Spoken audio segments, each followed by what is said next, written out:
Assalamualaikum warahmatullahi wabarakatuh. Salam hebat semuanya. Perkenalkan nama saya Herianor, Eskap Nurse MKep. Saya merupakan dosen program studi pendidikan profesi nurse pada Sekolah Tinggi Ilmu Kesehatan Intan Martapura dengan NIDN 1103078601. Dalam menjalankan tugas sebagai dosen, saya melaksanakan tridharma perguruan tinggi berupa pengajaran, penelitian, dan pengabdian masyarakat. Dan pada kesempatan ini, saya akan menyatakan pernyataan diri dosen untuk unjuk kerja tridharma perguruan tinggi atau PDD UKT TPT bidang pengajaran dengan DIA, Delivery, Interaction, dan Assessment. Pada tahap akademik, pada program studi sarjana keperawatan, saya terlibat dalam proses pengampuan beberapa mata kuliah, di antaranya mata kuliah kepemimpinan dan manajemen keperawatan. Mata kuliah ini terdiri dari 4 SKS, terdiri dari 3 SKS teori dan 1 SKS praktikum. Adapun mata kuliah ini mempelajari cara mengelola sekelompok perawat dengan menggunakan peran dan fungsi manajemen untuk dapat memberikan asuhan keperawatan kepada pasien pada tatanan pelayanan keperawatan di tingkat ruang rawat di rumah sakit. Mengembangkan kemampuan kerjasama dalam mencapai tujuan organisasi dan menerapkan konsep kepemimpinan dasar, peran dan fungsi manajemen. Pembahasan ditekankan pada implementasi peran dan fungsi manajemen serta manajer unit perawatan. Proses pembelajaran dilakukan melalui metode pembelajaran aktif berupa diskusi, berbasis pertanyaan dan masalah, presentasi, role play, dan belajar berdasarkan hasil studi. Sebagai acuan dalam menjelaskan proses pembelajaran, saya dan tim telah menyusun rencana pembelajaran semester atau RPS, mata kuliah kepemimpinan dan manajemen keperawatan. Mata kuliah ini terdiri dari 2 CPL, 14 CPMK, dan 8 sub CPMK. Adapun pada tahapan teori, mahasiswa diharapkan mampu sebagaimana CPMK terdiri dari CPMK 1, mahasiswa mampu memahami tentang konsep kepemimpinan dan manajemen keperawatan. CPMK 2, mahasiswa mampu memahami tentang konsep berubah, motivasi, kinerja, dan kepuasan kerja dalam keperawatan. CPMK 3, mahasiswa mampu memahami tentang perencanaan dalam keperawatan. CPMK 4, mahasiswa mampu memahami tentang pengorganisasian dan pengarahan dalam kepemimpinan dan manajemen keperawatan. CPMK 5, mahasiswa mampu memahami tentang komunikasi, manajemen konflik, dan pengambilan keputusan dalam keperawatan, serta adaptasi interpersonal dalam mengelola emosi, dalam menangani burnout untuk kasus wabah. CPMK 6, mahasiswa mampu memahami tentang standar prosedur operasional dan audit mutu pelayanan keperawatan, manajemen pengaturan alur kerja dalam pelaksanaan kasus wabah, pandemi, dan atau bencana. CPMK 7, mahasiswa mampu memahami tentang MAKP atau MPKP dan MPKP tim dalam ruang rawat inap serta advokat manajemen rumah sakit, serta peran dari case manager. Sedangkan pada CPMK lanjutan, pada tahap praktikum, selain memahami, mahasiswa juga diharapkan mampu melaksanakan terkait manajemen ketenagaan keperawatan sesuai dengan kebutuhan ruang rawat, konferensi dan timbang terima sesuai konsep manajemen, ronde keperawatan dan sentralisasi obat, penerimaan pasien baru dan discharge planning, supervisi dan evaluasi dalam layanan keperawatan, MAKP atau MPKP tim, primer, dan perawat penanggung jawab asuhan, serta dokumentasi asuhan keperawatan dan analisis SWOT. Penilaian dalam mata kuliah ini mengacu pada portofolio penilaian dan evaluasi ketercapaian CPL mahasiswa yang terdapat dalam RPS yang berorientasi pada outcome based education, di mana terdiri dari total metode partisipatif atau tugas sebesar 35%, total metode kolaboratif sebesar 55%, total metode kognitif 10%. Sehingga total menjadi 100%.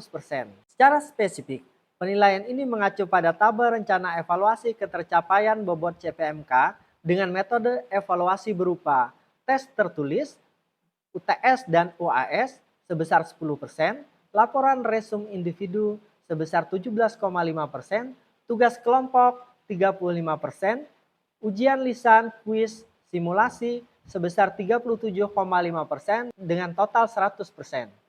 Sistem pembelajaran pada mata kuliah ini terdiri dari pertemuan tatap muka, secara langsung, dan atau secara online. Berikut akan saya tampilkan proses pengajaran tatap muka dengan metode interaktif pada pertemuan pertama mata kuliah Kepemimpinan dan Manajemen Keperawatan dengan topik konsep kepemimpinan dalam keperawatan dan manajemen keperawatan di fasilitas layanan kesehatan yang sebelumnya disepakati berdasarkan kontrak perkuliahan. Terima kasih. Wassalamualaikum warahmatullahi wabarakatuh. Siap ya?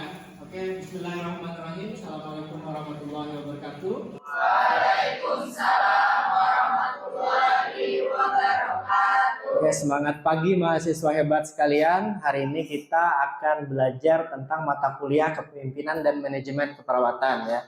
Hari ini kita di pertemuan pertama yaitu terkait dengan konsep kepemimpinan dan manajemen keperawatan. Seperti itu ya. Oke, sebagaimana RPS tentunya. Nah, sebelum kita melangkah lebih jauh belajar, Bapak ingin mengutip dari sumber Al-Quran dan hadis terlebih dahulu ya. Ini yang pertama dari sumber hadis ya. Sebaik-baik manusia adalah yang paling bermanfaat bagi orang lain. Ini keterkaitan dengan pembelajaran kita hari ini terkait dengan kepemimpinan. Harapannya nanti bagian pian-pian semua ini akan bermanfaat bagi orang lain. Yang kedua, ini adalah dari Al-Quran ya. Surah Al-Isra ayat 7. Jika kalian berbuat baik, maka sesungguhnya kalian berbuat baik untuk diri kalian sendiri. Jadi nanti pada saat menjadi seorang pemimpin, harapannya kita selalu berbuat baik. Sehingga kebaikan itu akan mengalir kepada kita. Ya.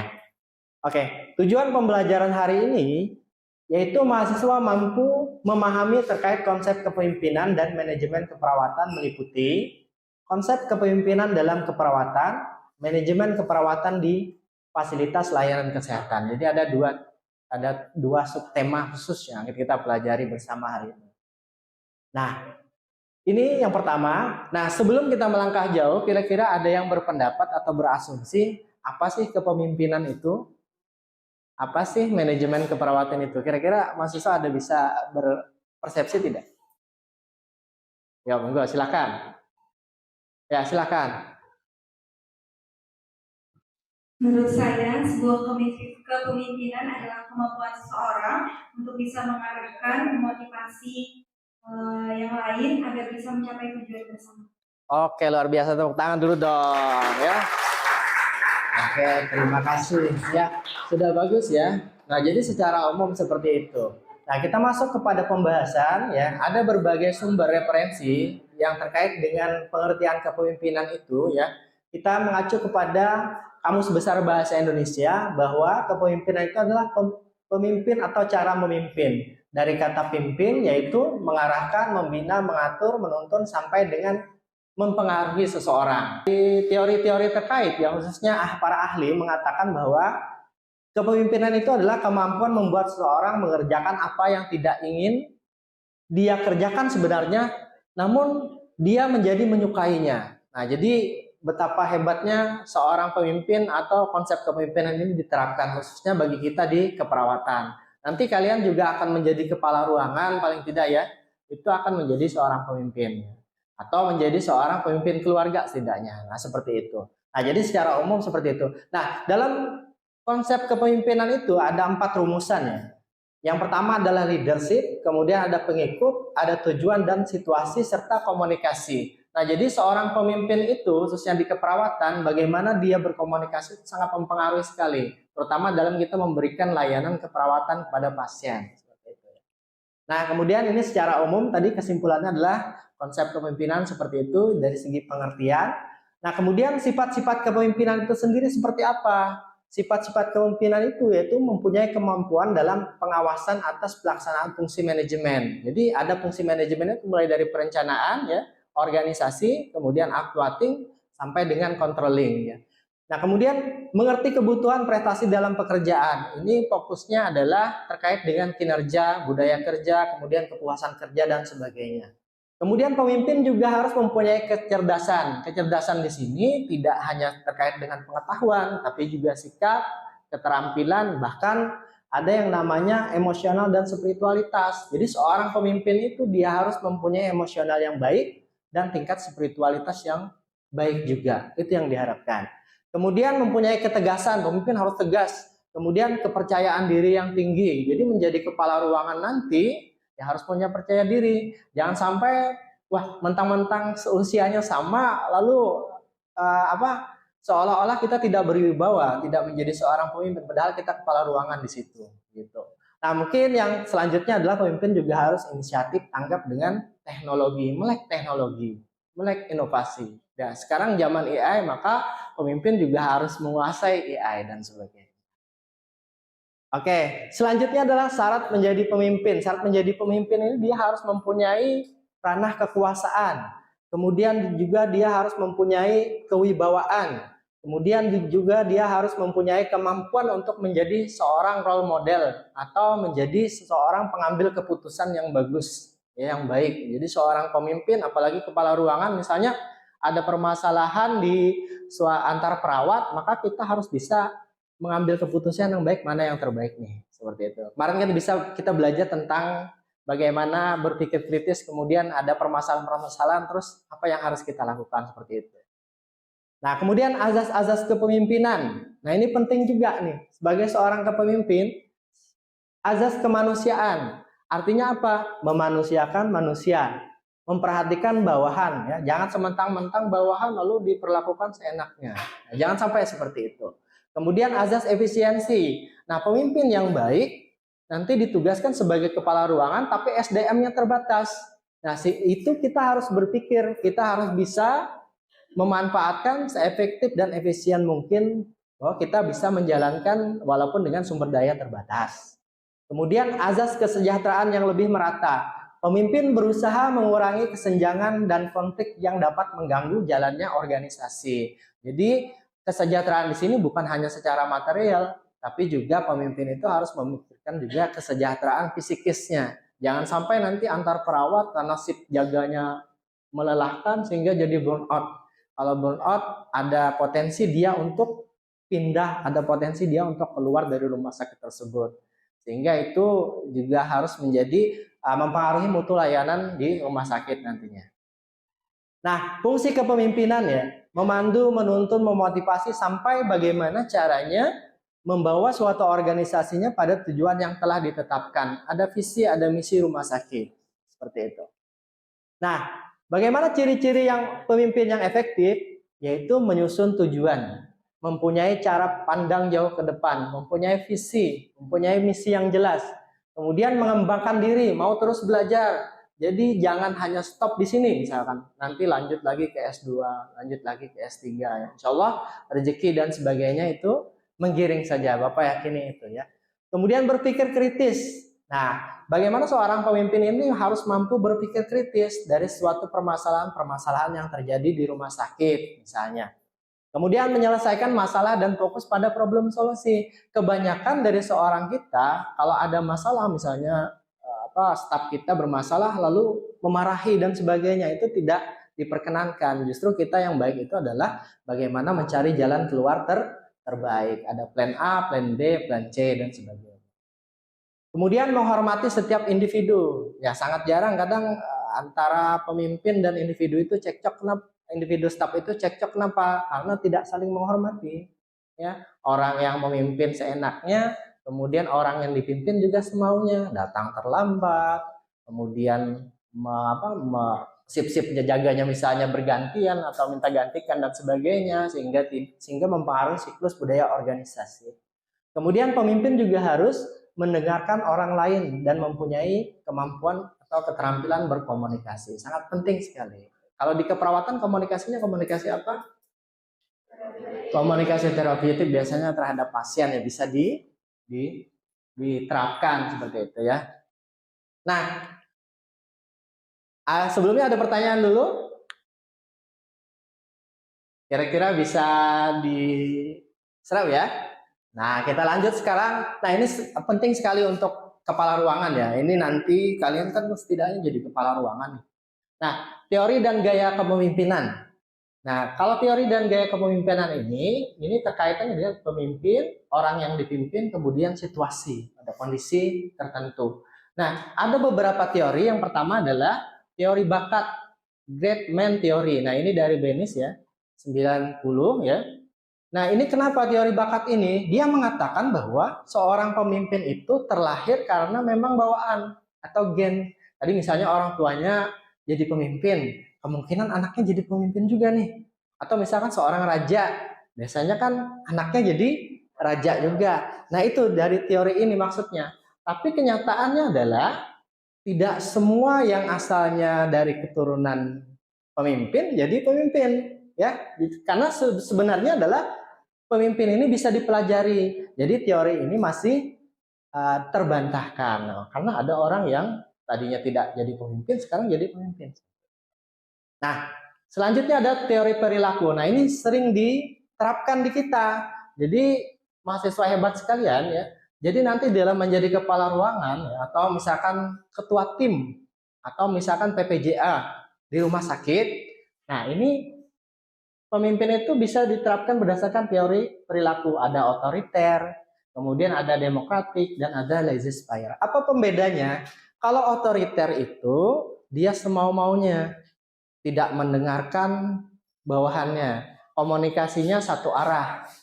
Ya, yang penting ampun kutupang sudah, gitu loh maksudnya. Itu otoriter, ya. Mungkin di sini juga ada kan kadang kita ego gitu loh maksudnya. Nah, itu jangan sampai di kelas ini juga ada jiwa-jiwa yang otoriter. Nah, kemudian demokratis. Demokratisnya seperti apa?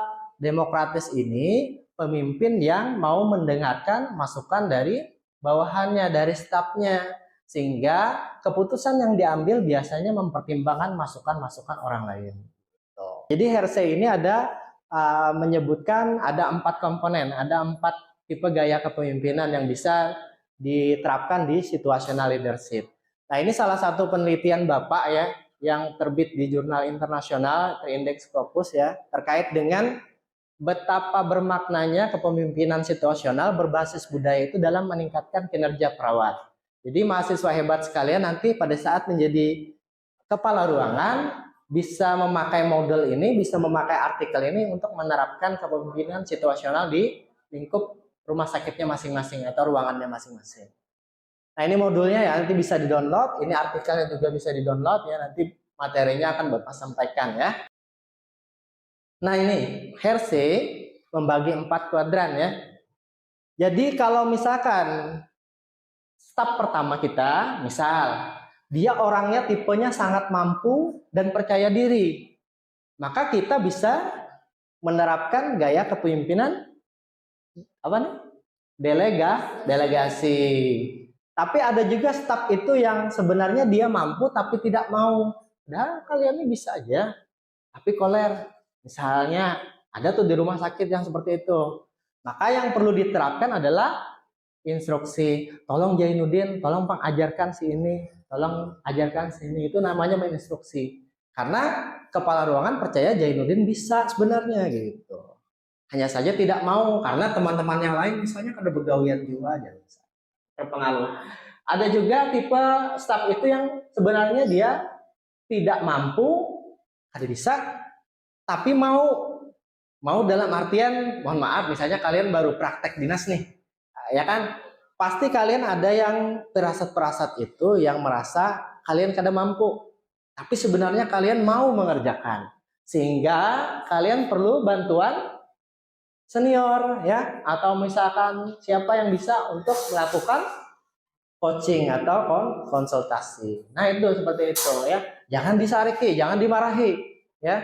Kemudian yang terakhir adalah ini yang paling bandel biasanya nih. Sudah kada mampu, kada mau pulang. Nah, ini perlu diapakan? Jangan dimarahi juga ya. Sebagai pemimpin yang baik, maka kita harus melaksanakan ini supporting atau partisipatif. Contoh misalnya ada tim kita yang mampu misalnya, maka tolong ajarkan. Gitu.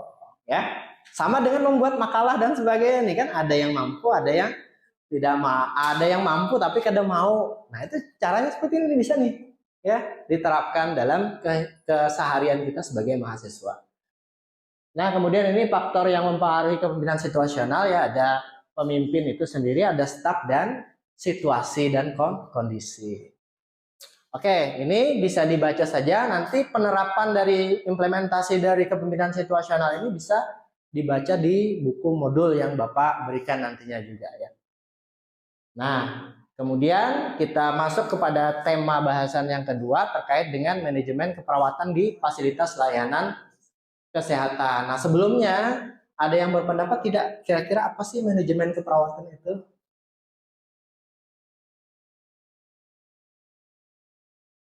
Ada? Masih belum panas nih berarti ya, nggak apa ya.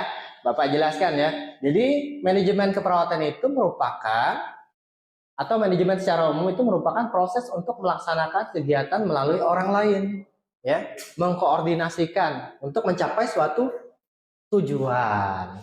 Nah, kalau manajemen keperawatan adalah proses bekerja melalui anggota staf, ya, keperawatan untuk memberikan asuhan berupa asuhan keperawatan terhadap pasien. Nah, seperti itu. Nah, kemudian ini buku bacaan juga nanti ya, ini Bapak tulis buku secara bersama, nanti bisa Bapak bagikan juga dalam bentuk file ya. Nah, ini secara umum manajemen keperawatan itu merupakan proses yang sistematis dan terstruktur untuk mengelola dan mengatur semua aspek perawatan pasien, staf, dan juga sumber daya di lingkungan kesehatan. Gitu ya. Oke. Nah, kalau kita berbicara manajemen secara umum ada fungsinya, yaitu POAC, perencanaan, organisasi, actuating atau pelaksanaan, kemudian controlling. Kalau kita masukkan ke ranah asuhan keperawatan, ada pengkajian, ada diagnosa keperawatan, ada intervensi keperawatan, implementasi dan evaluasi. Hampir mirip dan sama ya. Nah, kalau kita berbicara manajemen keperawatan itu ada levelnya. Ada puncak atau top manager, kemudian ada menengah dan bagian bawah. Kalau di rumah sakit itu puncak manajernya siapa kira-kira ya terkait dengan bidang keperawatan? Keperawatan, kasih keperawatan atau kepala bidang keperawatan. Kalau menengah, kepala ruangan. Kalau yang di bawah, bukan. Ada lagi ketua tim atau PPJA juga bisa. Kan ada kan kalau kita lihat struktur bagannya ada timnya, nah, metode tim dan sebagainya. Ya. Ada juga yang membagi manajer tingkat pertama sampai dengan keempat ya. Nah, hal yang harus dimiliki manajemen tentunya adalah kemampuan untuk menerapkan pengetahuan tentang kepemimpinan, kemudian kemampuan menjalankan peran sebagai pemimpin dan melaksanakan fungsi manajemen secara umum. Nah, ini prinsip dasar manajemen keperawatan ya. Mulai dari perencanaan yang baik sampai menghasilkan pembaharu. Jadi kalian nanti diharapkan juga menjadi agen pembaharu. Contoh misalnya pada saat kalian melihat ASCAP secara tertulis, itu diagnosanya seperti apa? Diagnosa perawatannya. Mungkin hanya 1, 2, 3 dan diagnosanya setiap kali sip hanya itu saja kan? Tidak mencakup holistic care. Ada nggak diagnosa psikis? Ada nggak diagnosa spiritual? Ada nggak diagnosa yang terkait dengan sosial? Di rumah sakit? Nggak ada kan? Nah, harusnya kalian nanti pada saat jadi pemimpin, maka bikinlah standar protapnya harus ada unsur diagnosa holistic care itu. Karena semua orang yang berpenyakit, orang yang di rumah sakit pasti terganggu perasaannya, pasti terganggu kenyamanannya, pasti terganggu spiritualitas dan sebagainya. Sehingga perlu diangkat diagnosa itu. Ya, jadilah agen pembaharu. Nah, ini bahan bacaannya ya. Ada artikel yang terkait dengan publikasi juga, ini di Jurnal Nurse ya. Di Jurnal Nurse ini sekarang terakreditasi Sinta 3 ya. Ini terkait dengan dokumentasi asuhan keperawatan ya, Bapak tulis ya. Kemudian nanti sumber bacaan nanti akan Bapak kasihkan, ada buku yang kami tulis bersama. tentang manajemen kepemimpinan dan manajemen keperawatan. Nah, simpulannya adalah perawat harus dapat memahami dan menerapkan gaya kepemimpinan yang sesuai dengan kondisi dan situasi tertentu, boleh berdasarkan situasi, boleh berdasarkan unsur manajemen yang ada, ya, serta asuhan keperawatan yang berkualitas terhadap pasien dan fasilitas layanan kesehatan. Ini sumber daftar pustaka yang kita ambil hari ini, ya. Oke. Nah, ada pertanyaan, mahasiswa hebat sekalian? Silakan.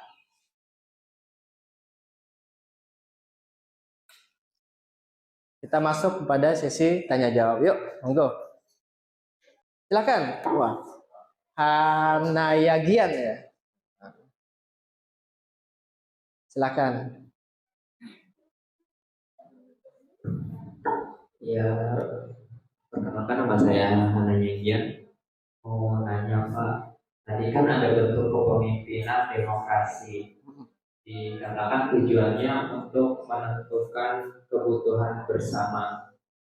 Tapi kayak mana kalau baik pemimpin, baik anggotanya juga gak bisa menentukan kebersamaan pilihan mereka gitu. Oke, oh ini dilematik sekali ya. Oke, itu sebenarnya masuk kepada kondisi budaya organisasi kalau Bapak kaitkan ya. Kalau dalam suatu organisasi khususnya keperawatan atau organisasi apapun, harusnya dia mempunyai visi atau mempunyai misi yang jelas ya. Sehingga apa yang menjadi tujuan dalam suatu organisasi itu idealnya sudah disepakati. Nah, kondisi yang dimaksud dengan Hanaya tadi kok tidak bisa ya sepakat gitu loh maksudnya ya kan. Nah, itu kita balik lagi kepada apa sih tujuan kita berorganisasi. Nah, itu dibalik lagi ke situ ya. Kalau misalkan sudah tujuannya ditetapkan, oh kita mau kemana rumah sakit kita ini, maka insya Allah akan menimbulkan kesepakatan seperti itu ya. Oke. Nah, sekarang kita nanti ada penugasan ya. Nah, jadi nanti kalian yang pertama kita penilaian itu kan ada kuis Mentimeter. Jadi nanti kita kerjakan bersama. Kemudian yang tugas yang meringkas materi ini nanti dikumpulkan seperti biasa melalui Google Drive atau dengan kirim ke email melalui si pen-nya masing-masing ya. Jadi untuk hari ini kita langsung kepada quiz ya. Kalau tidak ada pertanyaan maka Bapak evaluasinya dengan menggunakan quiz Menti. Oke, silakan yang mau ikut bermain. Ya, semuanya ikut bermain ya. Sudah Bapak kirimkan ke Nenek, dikirimkan di grup kelas ya. Sudah? Alhamdulillah. Oke. Sudah? Mulai ya. Bismillah. Oke, cepat dan tepat ya. Nah, ya.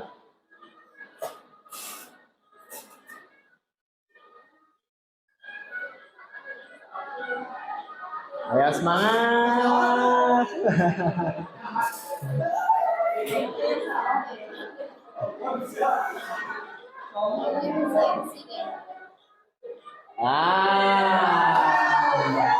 Kesejahteraan yang lebih merata.